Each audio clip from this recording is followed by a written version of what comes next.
शुभ प्रभात बच्चों। आज हम देखने जा रहे हैं कक्षा 10 की छठी कविता, जिसका नाम है गिरिधर नागर।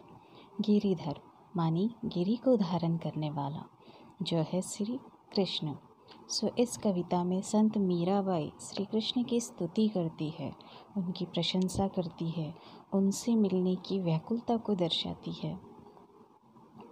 तो चलो आइए देखते हैं पंक्तियाँ। मेरे तो गिरिधर गोपाल दूसरो न कोई, जाके सिर मोर मुकुट मेरो पति सोई। पहले इन दो पंक्तियों में मीराबाई कहना चाहती है कि मेरे जो गिरिधर गोपाल है, जिनके सर पे जिन्होंने मोर मुकुट धारण किया है, वही मेरे पति हैं, दूसरा और कोई भी नहीं है। छाड़ी दई कुल की कानी, कहा करी है कोई। छाड़ी यानी छोड़ दिया, कुल की कानी, कानी मतलब मर्यादा, मैंने सारी मर्यादाओं को, कुल की मर्यादाओं को छोड़ दिया है। कहाँ करी है कोई, कौन करता है अब कुल की मर्यादाओं की परवाह। संतन ढिक बैठी बैठी लोक लाज खोई। संतों के साथ बैठ बैठ कर मैंने घंटों रातों दिन मैंने कृष्ण की भक्ति की है, कृष्ण की भजन गाए हैं। हाँ, इन संतों के साथ बैठ बैठ कर अब मैंने लोक लज्जा सब कुछ छोड़ दिया है। असुअन जल सींची सींची प्रेम बेली बोई। जब परवाह करनी थी, जब इस संसार ने मुझे बहुत सताया था, मीराबाई का विवाह भी हो चुका था और मीराबाई को मारने की भी कोशिश की गई थी, लेकिन इन सारों से किसने उन्हें तारा था? तो श्री कृष्ण ने। कहती है, इसीलिए मैंने अब सबकी परवाह करना छोड़ दिया है।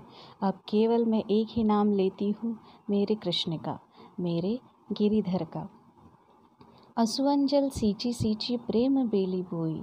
जब ये दुनिया मुझे ताने देती थी, जब ये दुनिया मुझे सताती थी, तो उस समय मैं केवल और केवल रोती थी, और उस समय मेरा जो कृष्ण के लिए प्रेम था वो और भी बढ़ता जाता था। और रोते समय जब मेरे आंसू निकलते थे, तो उन्हीं आंसुओं के कारण कृष्ण की ये जो मेरे दिल में भक्ति है, वो एक छोटे से बीज से, एक छोटे से पौधे से अब बहुत बड़ी बेल बन चुकी है, जो अब मुझे ऐसे फल देती है जो मुझे आनंद देते हैं। यानी कृष्ण की भक्ति में वो इतने डूब चुकी है कि उन्हें अब उनकी भक्ति में जो आनंद मिल रहा है, यानी कि उन्हें उसके मीठे मीठे फल मिल रहे हैं। दूध की मथनियाँ बड़े प्रेम से बिलोई, माखन जब काढ़ी लियो छाछ पिए कोई। यानी मैंने कृष्ण भक्ति का जो दूध होता है उसको मथा है, उसमें मथने के बाद, दूध को मथने के बाद जो गोला निकलता है ना, जिसे हम फिर गरम करके घी बनाते हैं, दैट इज़ वो माखन। हाँ, उस माखन यानी कृष्ण भक्ति का माखन तो मैंने चख लिया।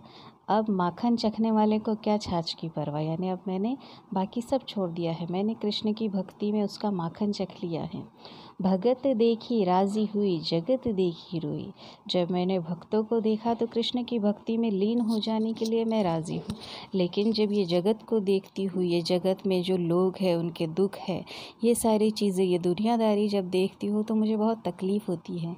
मुझे केवल और केवल सिर्फ कृष्ण भक्ति में ही आनंद मिलता है। दासी मीरा लाल गिरिधर तारो अब मोही। मीरा ये कृष्ण को यह विनती करती है कि हे प्रभु, अब आओ और मुझे इस संसार रूपी सागर से तार दो। तो यहाँ हो गया पहला छंद। दूसरा छंद, हरि बिन कून गति मेरी, तुम मेरे प्रतिपाल कहिए मैं रावरी चेरी। अब यहाँ मीराबाई कहती है कि हरि बिन कुन गति मेरी, यानी हरि के बिना, अपने प्रभु श्री कृष्ण के बिना मेरा दूसरा कौन सहारा है, वही मेरा आसरा है।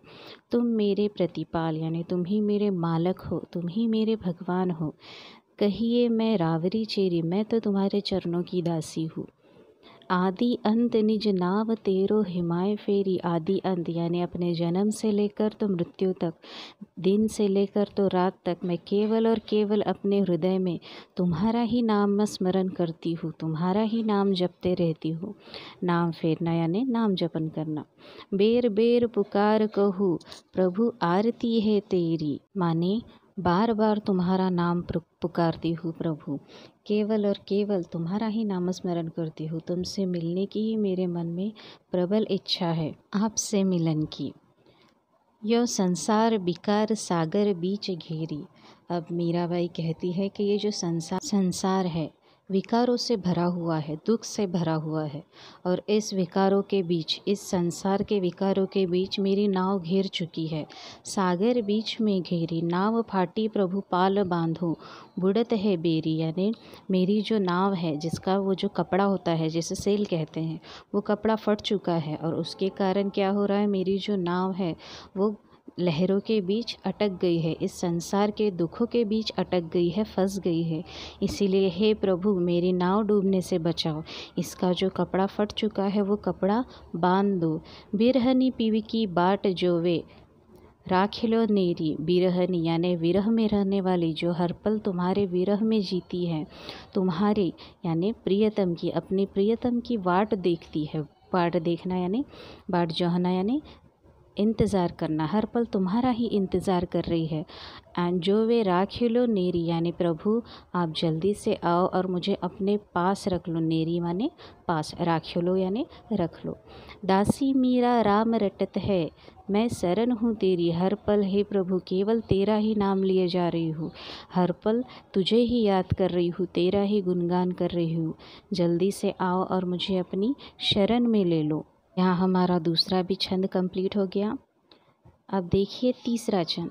फागुन के दिन 4 होली खेल मनारे।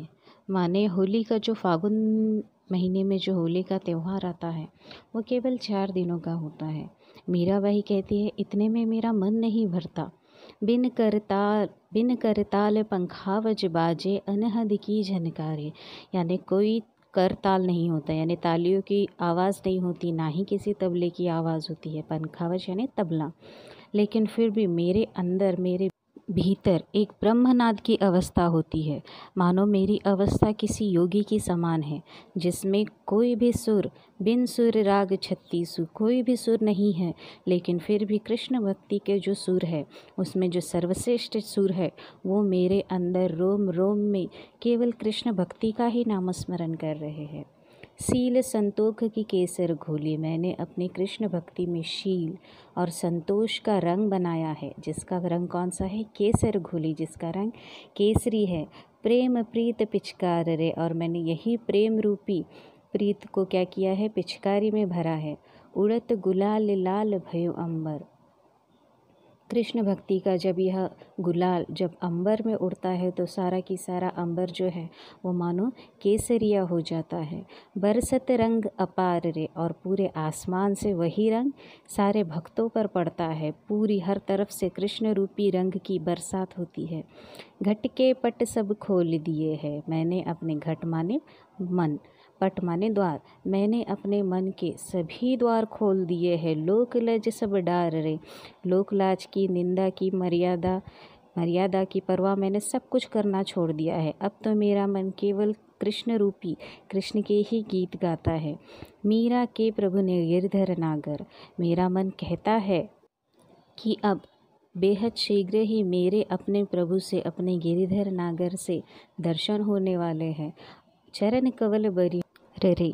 मानो अब मीराबाई कहती है कि मेरे कृष्ण अवश्य मुझसे मिलने आएंगे, और मैं अपने उनके चरण कमलों में यानी उनके कमल के समान चरणों में अपने जो प्राण है वो न्यौछावर कर दूंगी, बलिदान कर दूंगी। इसके साथ ही हमारी यह कविता समाप्त होती है।